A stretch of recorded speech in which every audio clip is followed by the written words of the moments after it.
untuk pendukung Palestina, kamu nggak usah Muslim. Oke. Cukup kamu jadi manusia aja. Ya.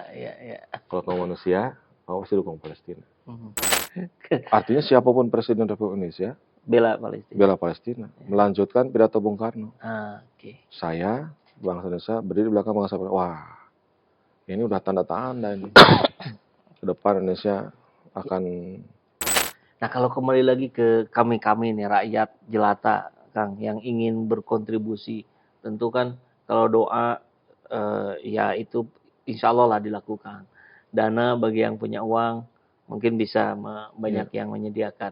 Di luar itu, kira-kira yang bisa dilakukan, ada lagi nggak, Kang? Yang begini-begini mas saya. Makanya ketika kita aksi di Bandung, ketika aksi di Jakarta, kita selalu sampaikan, kita ini berhutang budi kepada bangsa Palestina. Karena ketika kita proklamasi, nggak berguna proklamasi kita kalau tidak diakui oleh negara luar Indonesia. Karena Indonesia belum jadi negara. Dan yang mengakui itu bangsa Palestina. Yang pertama kali. Pertama kali, Palestina, Mesir, Pakistan, Bangladesh. Ya nggak mungkin kan yang diakui oleh Amerika. Nggak mungkin diakui oleh Inggris. Oleh Belanda kan nggak mungkin. Yang mengakui ya saudara-saudara kita di Timur Tengah. Makanya Nabi SAW berdoa, ya Allah jangan berikan kekuasaan kepada manusia setelahku yang melebihi kekuasaanku ini. Doanya itu begitu. Doanya begitu. Makanya berat. Pilihlah pemimpin yang benar. Yang benar. Ya, Anda memilih pemimpin yang salah, Anda menderita bukan 5 tahun, puluhan tahun. Tahunya benar itu dari mana? Ikuti yang diperintahkan oleh Allah dan Rasulnya. Pilihlah pemimpin yang kurang lebih memiliki sifat-sifat Rasul. Sidik, tablik, fatonah, dan amanah. Gitu. Yang amanah itu ya seperti sifat Rasul. Al-Amin. Nah, sampai situ aja dulu. Al-Amin, ya. Sampai situ aja dulu.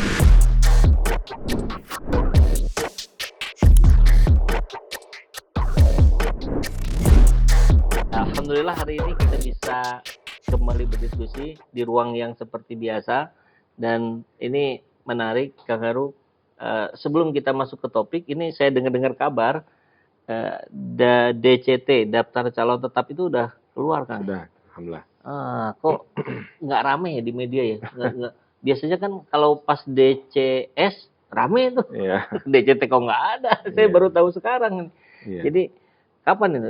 Berapa hari yang lalu? Kalau nggak salah tanggal 4 ya. Tanggal 4 itu sudah dirilis di beberapa media cetak ya. 3 hari. DCT dari KPU ya untuk pusat sudah ditetapkan, ya sudah resmi lah sekarang sebagai calon anggota dewan. Sebagai calon anggota dewan perwakilan rakyat pusat. Pusat, provinsi, kota semua udah dirilis semua. Ya, kalau Kang Haru di pusat ya? Insya Allah. Di pusat, Dapil Bandung Cimahi. Ya. Nomor urut berapa kan? Nomor urut 2. Nomor urut 2. Victory. Oke. Wah, victory, kemenangan. Insya Allah. 82. Jadi kalau biasanya siap tuh 86. Nah, kalau sekarang jadi siap 82. 8-nya PKS, 2-nya Kang Haru. Amin. Nah, alhamdulillah mudah-mudahan dilancarkan semua prosesnya, Kang ya. Diberkahi Allah dan semuanya bisa melakukan ini dengan katanya riang gembira katanya gitu ya. Tapi ada yang cukup disikapi dengan serius juga nih. Menarik ketika saya melihat profil Kang Haru dengan profil Anies Baswedan yang kalau bicara itu tenang, santai, rileks, tapi saat bicara Palestina itu berubah itu. Jadi berapi-api, begitu penuh semangat. Saya lihat Kang Haru di Gedung Merdeka, Gedung Sate kemarin. Gedung Sate. Ya, kan sepekan jalan yang lalu. Ya, sepekan yang lalu di Gedung Sate. Kemarin kita lihat Pak Anies di Medan Merdeka, di Monas. Itu ada nuansa yang berbeda setiap bicara tentang Palestina. Kira-kira tanggapannya, Kang? Iya, pertama enak di saya dong kalau dibandingkan sama Pak Anies ya. Oh gitu. Jadi saya yang naik kualitasnya gitu. Iya, ya alhamdulillah. Saya kira kemarin kita saksikan ya sama-sama Pak Anies sangat bersemangat, gitu ya. Dan beliau pakai bahasa Inggris ya. Ya. Nah, itu karena itu kira-kira kenapa pertimbangannya? Ya, beliau sampaikan kan supaya pesan ini sampai. Dan betul kan saya lihat di Twitter kan disiarkan oleh Al Jazeera ya. Dengan bahasa Inggris, ya artinya kan semua mungkin lebih universal ya bahasa Inggris ya. Artinya orang di luar Indonesia ya orang akan mengerti gitu ya yang dimaksud pesannya yang disampaikan oleh Pak Anies. Ini juga saya kira menarik ya, karena kan memang semua aksi baik di Bandung ya, di seluruh kota, termasuk di Jakarta sudah 2 kali, itu kan dukungan moral ya. Dukungan moral kepada para pejuang Palestina, bangsa Palestina, bahwa mereka tidak sendiri. Mereka punya saudara, ya saudaranya di seluruh dunia, termasuk di Indonesia. Dan ada satu poster yang menarik ya. Untuk pendukung Palestina, kamu nggak usah Muslim. Cukup kamu jadi manusia aja. Kalau kamu manusia, kamu pasti dukung Palestina. Karena kan ya luar biasa ya biadabnya ya Zionis Israel kepada bangsa Palestina. Ada yang menarik Kang. Ini pendapat yang agak nyeleneh tapi jadi cukup mengernyitkan dahi juga. Mengatakan kurang lebih begini. Wah, ini ngumpul 2 juta di Monas, anggaplah per orang dia ngeluarin uang 500.000 gitu untuk makan, ongkos segala macam. Bayangkan kalau nggak usah ngumpul di sana, tapi 500.000-nya kali 2 juta kirim ke Palestina. Iya. Kayak yang benar gitu sebenarnya. Tapi kok gimana? Ya mungkin kalau hitungan sepintas seperti betul. Cuma setelah itu apa dampaknya gitu. Setelah berkumpul 2 juta orang itu apa? Bicara dampak. Iya, saya kira dunia ini. Zionis juga ya mendapatkan kerugian dengan terjadinya gelombang aksi di seluruh dunia. Artinya perang media, perang opini itu dimenangkan oleh para pejuang Palestina. Karena sekarang bangsa Palestina sudah tidak sendiri. Dukungannya seluruh dunia.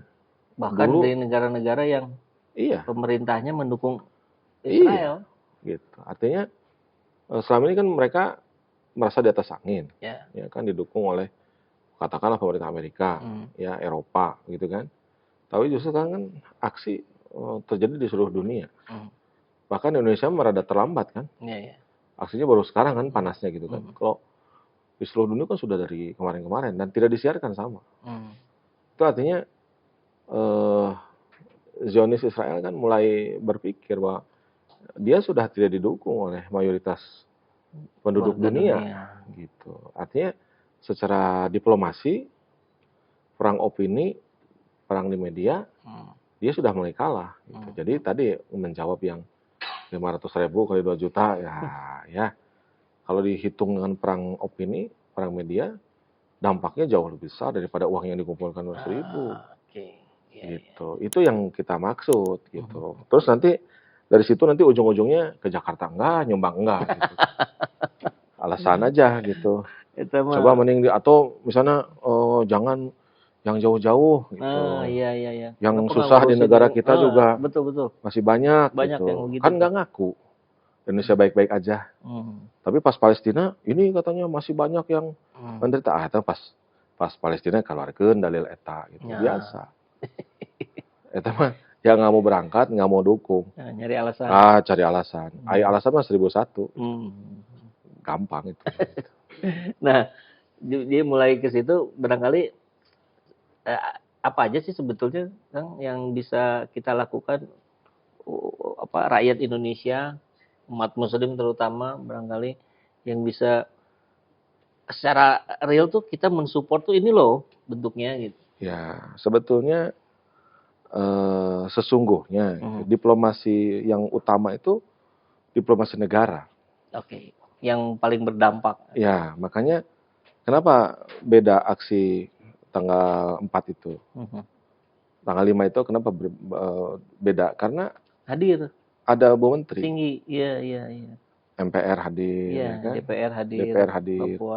Ya artinya ini sudah mulai sampai di para pengambil keputusan di tingkat negara, ya kan? Jadi ini nggak bisa dilakukan diplomasi oleh yayasan, diplomasi oleh ormas, diplomasi oleh partai politik, nggak bisa. Ini diplomasi negara. Makanya ketika Bu Menteri Luar Negeri bicara di sidang PBB, itu kan membuat kita bangga sebagai bangsa Indonesia. Wah, kami bangsa Indonesia berdiri di belakang bangsa Palestina sampai Palestina merdeka. Agar dihentikan kebiadaban di Palestina ini. Ya, itu yang dimaksud. Nah, sekarang kalau semua negara sudah mengatakan seperti itu, anggap sekarang misalnya Dewan Kawan PBB bersikeras dengan veto dan lain-lain. Ya kan? Kalau konteks politik aja kita bicara ya, belum diplomasi senjata ya. Diplomasi politik saja. Sekarang misalnya pemerintah pemerintah Amerika menggunakan hak veto. Gelombang aksi di Amerika makin besar misalnya. Itu bisa diganti pemerintahnya. Bisa terguling ya. Bisa terguling. Pemerintah di Eropa misalnya, Inggris, Prancis. Ya kan? Mereka bersikukuh tetap mendukung Yahudi misalnya. Ya kan jatuh pemerintahannya. Nah, kalau sekarang pemerintahannya semua pro Palestina di seluruh dunia, hak veto diambil nanti kan oleh pemerintahan yang baru. Kami mendukung katanya kan. Ada tindakan dari PBB masuk ke Palestina, menghentikan peperangan, memaksa Israel untuk menarik mundur pasukan, kan bisa. Gitu. Jadi kata saya diplomasi itu perang itu tidak hanya senjata. Dengan diplomasi, dengan tekanan politik, tekanan ekonomi, itu bisa dilakukan. Nah, yang menarik itu kan diinisiasinya bukan oleh negara. Setahu saya tuh ketua panitianya Ustadz Batiar Nasir. Ada Pak Hidayat Nur Wahid, dan segala macam. Tapi kemudian bisa mengundang dan datang gitu. Bu Retno, Mbak Puan dan segala macam. Bahkan konon katanya 3 baca pres juga semuanya diundang. Cuman yang hadir cuman Pak Anies aja katanya. Harusnya hadir Pak Ganjar. Harusnya begitu ya. Pak Prabowo harusnya hadir. Jadi seru. Artinya siapapun Presiden Republik Indonesia bela Palestina. Melanjutkan pidato Bung Karno. Saya, bangsa Indonesia, berdiri di belakang bangsa Palestina. Wah, ini udah tanda-tanda ini. Ke depan Indonesia akan dahsyat gitu. Nah, yang menarik itu tadi barusan Kang.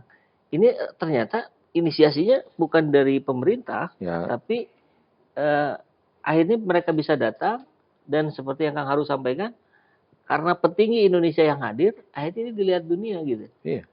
Jadi ini dahsyat sekali Pak inisiatornya. Karena keren sekali. Iya, makanya kan saya bilang tadi, ini bukan politik yayasan, bukan politik LSM, bukan politik ormas, ya kan?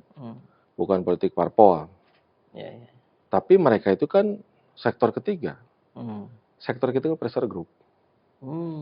Pressure group itu kan bisa menekan sektor publik. Kalau sektor publik ditekan gitu, dipres sampai dia harus gitu kan mengakomodasi aspirasi ini, dia akan bunyi seperti itu. Makanya saya apresiasi ketika Ibu Menteri bicaranya demikian di sidang PBB. Artinya sudah nyambung nih. Kan nggak mungkin Menteri Luar Negeri bicara tanpa presiden. Ya kan? Tanpa persetujuan DPR RI kan nggak mungkin. Ya kan? Masa dia ngomong sendiri, pendapat pribadi kan nggak mungkin. Pasti ini kebijakan nasional kan. Mengatasnamakan pemerintah. Sudah baik. Artinya sudah sejalan. Gitu. Nah, kalau kembali lagi ke kami nih rakyat jelata Kang yang ingin berkontribusi, tentu kan kalau doa ya itu insya Allah lah dilakukan. Dana bagi yang punya uang mungkin bisa banyak yang menyediakan. Di luar itu kira-kira yang bisa dilakukan ada lagi nggak Kang? Ya, makanya tadi saya katakan bahwa ini adalah politik negara. Kita misalnya mengumpulkan uang. Kita mau melakukan aksi kemanusiaan. Masanya Zionis itu nggak boleh masuk. Bantuan medis nggak boleh masuk, suplai air nggak boleh masuk, listrik nggak boleh masuk, makanan nggak boleh masuk. Ini mah pokoknya dibikin mati aja, pelan-pelan. Makanya kenapa dibilang biadab sebelumnya kan ngebom rumah sakit, nggak pakai lihat muslim nggak muslim, nggak lihat orang tua anak-anak, kan hajar aja kan gitu. Itu yang disebut dengan biadab itu, nggak pakai etika perangnya gitu kan. Makanya ini nggak bisa oleh kita nggak bisa. Makanya harus oleh negara yang menekan. Kalau Israel tetap begitu, misalnya, ya kan, kita akan ambil tindakan apa tindakannya, ya kan? Bisa tadi kirim tentara ke Palestina, gitu, tentara perdamaian, bisa untuk mengawal, ya kan, bantuan kemanusiaan. Tapi belum ya? Ya belum. Itu maksud saya. Jadi kita pressure pemerintah. Pressure pemerintah menyampaikan diplomasi internasional. Dan diplomasi internasional itu perang juga. Misalnya dulu ya, kenapa nama Pak Nasir itu begitu hebat di Jepang? Ternyata waktu Jepang itu sedang kalah perang, lalu diboikot, nggak boleh masuk minyak apa segala macam, kan berhenti semua di Jepang itu, ya kan. Lalu minta tolong ke pemerintahan Jepang nggak bisa, pemerintahan Inggris nggak bisa, ya kan. Langsung ke pemerintah Amerika nggak bisa. Akhirnya mereka bilang coba temui seorang pejuang Islam, dia sedang di penjara, minta ketemu utusan Jepang itu. Ternyata ketemu Pak Nasir. Pak Nasir buat surat dalam bahasa Arab, dikirimkan ke duta besar Saudi, ya, lalu dikirim minyak ke Jepang. Jadi Pak Nasir ini dianggap pahlawan untuk bangsa Jepang. Sehingga ketika beliau meninggal itu, disebutnya itu, kami merasakan seperti dijatuhi bom atom yang kedua kalinya dengan meninggalnya Pak Nasir ini. Segitunya. Artinya kedudukan Pak Nasir sebagai bangsa Jepang, iya kan, waktu beliau wafat itu seperti mereka dijatuhi bom atom yang kedua. Itu kan diplomasi. Efek diplomasi itu bisa sedahsyat itu. Itu yang saya maksud. Jadi dan Pak Nasir itu orang di dalam penjara. Ya, masih bisa sebagai tahanan politik. Ya kan? Dengan jejaring beliau, pengaruh beliau, sampai Saudi akhirnya mengirimkan minyak ke Jepang tanpa mempedulikan urusan koalisi mereka sebagai koalisi sekutu. Ya, itu kan luar biasa bagi bangsa Jepang. Nah, yang begini-begini menurut saya, makanya ketika kita aksi di Bandung, ketika aksi di Jakarta, kita selalu sampaikan, kita ini berhutang budi kepada bangsa Palestina. Karena ketika kita proklamasi, nggak berguna proklamasi kita kalau tidak diakui oleh negara luar Indonesia. Karena Indonesia belum jadi negara. Dan yang mengakui itu bangsa Palestina. Yang pertama kali. Pertama kali, Palestina, Mesir, Pakistan, Bangladesh. Ya nggak mungkin kan diakui oleh Amerika. Nggak mungkin diakui oleh Inggris. Oleh Belanda kan nggak mungkin. Yang mengakui ya saudara-saudara kita di Timur Tengah. Jadi saya bilang, saya setuju dengan Bung Karno. Bahkan sudah diperkuat dalam konstitusi kita. Bahwa tujuan kita bernegara, yang bilang NKRI harga mati, maka tonggo gorokan wae itu kudu ngarti gitu, maksudnya naon gitu kan. Gitu. Maksudnya adalah kita harus menghapuskan penjara atas dunia. Ini masih ada di mana? Di Palestina. Masa kita diam aja? Kan nggak bisa. Kan kita harus politik bebas aktif. Bebas kita mah gitu. Harus aktif, proaktif gitu ya. Tong cicing wae gitu kan. Itu yang saya kira penting. Ada sebagian kalangan yang mengusulkan dan juga sudah mempraktekannya di berbagai belahan dunia termasuk di Indonesia adalah boikot produk yang terafiliasi dengan perjuangan mereka gitu. Tanggapan Kang Ar? Ya saya kira boikot itu salah satu tadi perang juga. Ya, kalau mereka itu membantu Zionis Israel dengan uangnya dibelikan peluru, dibelikan rudal gitu untuk menembaki rakyat Palestina, ya kan? Ya kita mengambil sikap gitu kan, tidak membeli produk itu. Bukan haram ya substansinya, tapi kita tidak suka. Apa? Kalau hukumnya jadi apa tuh kalau bukan haram? makruh. Ya, boleh, mubah. Mubah. Hukumnya mubah. Jadi tidak boleh dikatakan wajib. Atau diharamkan. Tidak boleh. Karena secara substansi kan tidak haram. Tapi itu keberpihakan. Dan saya udah pernah cerita kan dulu yang ada satu produk mencemari lingkungan di Jepang. Terus sama asosiasi ibu-ibu gitu, diingatkan. Janganlah gitu. Ini produknya coba diganti dengan yang tidak mencemari lingkungan. Lalu si perusahaannya kan arogan. Aku mah saya gimana saya aja.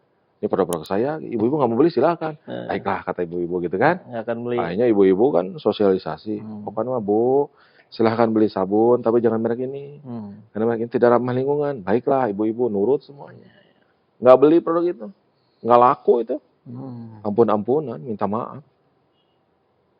Minta maaf, diperbaiki produknya. Sekarang nggak pakai lagi yang mencemari lingkungan. Berhasil, baru dibeli lagi sama ibu-ibu. The power of mama. The power of mama. Jadi saya kira produk-produk yang membantu Zionisme ya saya kira boleh. Ya. Bahkan mungkin ada beberapa ulama yang mewajibkan, wajib hukumnya untuk tidak dibeli sebagai bentuk protes, ya, bentuk keberpihakan kita bangsa Palestina. Gitu. Tapi tadi saya balik lagi ke secara fikih kan substansinya halal. Tapi karena sikap politiknya, maka kita boleh atau wajib untuk tidak membelinya. Boleh atau wajib ya. Jadi terhadap para ulama yang menyampaikan mewajibkan itu juga kita hormati. Kita hormati. Nah, pertimbangannya kan di situ banyak orang Muslim juga yang jadi karyawan. Ya? Nah itu kenapa saya bilang boleh dan wajib. Ya. Dalam arti konteks wajib itu tadi karena dia punya keberpihakan. Kalau Pak Antonio Safei, beliau bilang ya memang harus dibeli atau sahamnya sama kita supaya dia nggak begitu. Itu mah levelnya agak ini ya. Ya, tapi betul, harus dilakukan. Tapi itu betul. Ya, beli aja sahamnya. Kayak misalnya yang pro LGBT sama juga. Pro LGBT, pro Zionis Israel, saya kira ya harus sampai tingkatan diboikot. Kalau saya termasuk yang setuju diwajibkan. Setuju diwajibkan. Wajib nggak usah dibeli. Gitu. Nanti kumaha tuh cenah supplierna ya, supplierna yang ngandelin lain gitu, cari yang lain. Jangan terus ke situ, kan ini udah jelas gitu. Iya, soalnya termasuk ada kawan saya itu berkebun tomat yang macam-macam itu yang dibeli sama mereka. Jadi sekarang kebingungan dia gimana. Ya, saya kira berbagai upaya kan tadi perang ya. Perang tidak hanya dengan senjata. Ya idealnya sih dihentikan dengan senjata sebetulnya. Kalau kita superpower, suatu hari ini Indonesia jadi superpower, lebih hebat dari Cina dan Amerika, angkatan bersenjatanya, uangnya, pokoknya nggak punya utang aja Indonesia teh. Kerjaannya ngasih utang ke orang lain, punya pengaruh di PBB, boleh juga Presiden Indonesia suatu hari kepada pemerintah Israel berhenti menyakiti warga Palestina atau kita perang. Boleh juga. Tapi kan yang ngomongnya harus presiden. DPR-nya setuju. Setuju orang perang gitu. Ini mungkin nggak Kang terjadi situasi seperti itu? Mungkin. Atau itu yang digambarkan sebagai kembalinya kebangkitan kejayaan Islam di dunia? Mungkin. Kan nggak mungkin satu negara yang banyak utang. Ya kan? Yang dalam tekanan diplomatik mengatakan seperti itu. Hanya dalam posisi wibawanya nggak ada. Nggak ada. Iya kan? Kalau misalnya kita ini tadi superpower, ya kan, lebih hebat dari Amerika dan Cina sebenarnya gitu. Dari Prancis, dari Inggris gitu, ya kan? Pokoknya lebih dari Dewan Keamanan PBB yang punya hak veto. Lebih lagi di atas itu, ya kan? Hentikan. Atau kami kirim pasukan ke Palestina. Dan orang gentar dengan itu. Seperti zaman Nabi Sulaiman lah. Ke Ratu Bilqis. Ya kan? Begitu dengar ada Ratu Bilqis dari Hudhud kan gitu. Akhirnya kan kirim surat. Wahai Ratu Bilqis, mari beriman kepada Allah. Ya kan? Masuk kepada Islam. Jangan sampai nanti kami kirim pasukan ke sana. Lalu apa yang dilakukan? Dikirimkan banyak hadiah, emas, berlian, gitu kan? Itu yang ngirim hadiahnya Bilqis, Bilqis. ke Ke Nabi Sulaiman. Okay. Pengen tahu cenacing sama harta bisa nggak goyang gitu kan? Ternyata kan ditolak. Okay. Ditolak, mata kalau ada yang kasih hadiahnya jangan langsung diambil semua. Ya lihat dulu gitu maksudnya apa gitu, ya kan? Akhirnya dikembalikan. Dan dikasih, jika gara-gara ini katanya kamu mencoba menaklukkan saya, ya Anda salah. Gitu. Ambil lagi. Wow, kan diplomasi tahap pertama nggak berhasil. Gagal. Oh, tahap kedua, apa ratu turun ke sana? Datang. Okay. Nah, ini kan perang diplomasi nih. Ini kan nggak ada perang-perangan nih. Ya kan? Akhirnya apa kata Nabi Sulaiman? Ada nggak yang bisa mindahin singgasananya Ratu Bilqis? Ada katanya. Sebelum Tuhan bangkit, maka singgasana sudah bisa pindah. Kelamaan katanya.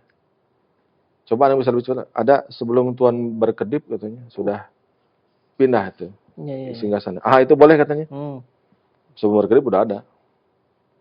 Bikin istana ya yang bawahnya air, pakai kaca. Pokoknya dahsyat. Ini diplomasi nih. Diplomasi. Akhirnya datang Ratu Bilqis. Eta gaunnya diangkat habis si base. Kata Nabi, jangan diangkat Ratu katanya. Ini mah kaca katanya nggak ada airnya. Udah jatuh mentalnya. Jadi nggak usah perang, jatuhkan aja mentalnya. Oke. Nggak ada, kan katanya sekarang kita nggak suka kekerasan semua, kan anti kekerasan. Yang nggak suka kekerasan harusnya ikut demo Palestina. Nah ini Nabi Sulaiman menjatuhkan mental Ratu Bilqis. Begitu nggak jadi kan gengsi itu, aduh. Katanya kan, gitu. Turun lagi kan gaunnya nggak jadi diangkat. Begitu dipersilakan duduk, bingung kan dia. Ada apa Ratu? Ini kok mirip dengan singgasana saya? Bukan mirip, ini singgasana Ratu. Oh, udah makin jatuh lagi mentalnya kan. Gitu. Udah jatuh mental, ya akhirnya kan gimana? Bersedia katanya. Masuk Islam, bersedia ada. Menyerah. Sudah masuk Islam, nikah sama Nabi Sulaiman kan selesai kan gitu. Nah, itu politik. Makanya Nabi Sulaiman berdoa, ya Allah jangan berikan kekuasaan kepada manusia setelahku yang melebihi kekuasaanku ini. Doanya itu begitu. Doanya begitu, makanya berat. Tapi itu cara diplomasi adidaya begitu. Kang, ini sesi akhir nih Kang. Kira-kira dari kisah Nabi Sulaiman dengan Ratu Bilqis nih yang bisa kita terapkan nih dalam kehidupan kita sekarang atau yang deket nih, pertarungan ideologi, pertarungan segala macam lah yang sedang kita alami. Pilihlah pemimpin yang benar. Yang benar. Ya, Anda memilih pemimpin yang salah, Anda menderita bukan 5 tahun, puluhan tahun. Tahunya benar itu dari mana? Ikuti yang diperintahkan oleh Allah dan Rasulnya. Pilihlah pemimpin yang kurang lebih memiliki sifat-sifat Rasul. Sidik, tablik, fatonah, dan amanah. Gitu. Yang amanah itu ya seperti sifat Rasul. Al-Amin. Nah, sampai situ aja dulu. Al-Amin, ya. Sampai situ aja dulu. Al-Amin itu kan apa artinya? Terpercaya. Terpercaya. Pemimpin terus amanah. Al-Amin, terpercaya. Makanya Rasul kan waktu sebelum diangkat jadi nabi aja sudah gelarnya Al-Amin. Terpercaya. Makanya nama Amin itu bagus banget. Iya. Kalau punya anak nanti Kang Saiful atau punya menantu Incu kayak namanya Amin. Oke, Amin. Bagus. Amin itu terpercaya. Kalau Amin itu minta doanya dikabulkan. Dikabulkan. Kalau ada juga Amin itu apa? Ada nggak? Nggak tahu. Ada yang pendek, ada yang panjang ya. Yang pendek itu terpercaya, yang panjang itu doa apa? Iya, doa. Mudah-mudahan. Amin. Mudah-mudahan dikabulkan. Ya Allah kabulkanlah. Ya Allah kabulkanlah. Jadi Amin jadi pemimpin. Pilihlah Amin. Mudah-mudahan Allah mengabulkan. Ya, itu kurang lebih begitu. Closingnya. Terima kasih banyak Kang Aru. Mudah-mudahan bermanfaat. Assalamualaikum warahmatullahi wabarakatuh. Assalamualaikum warahmatullahi wabarakatuh. Jazakallah.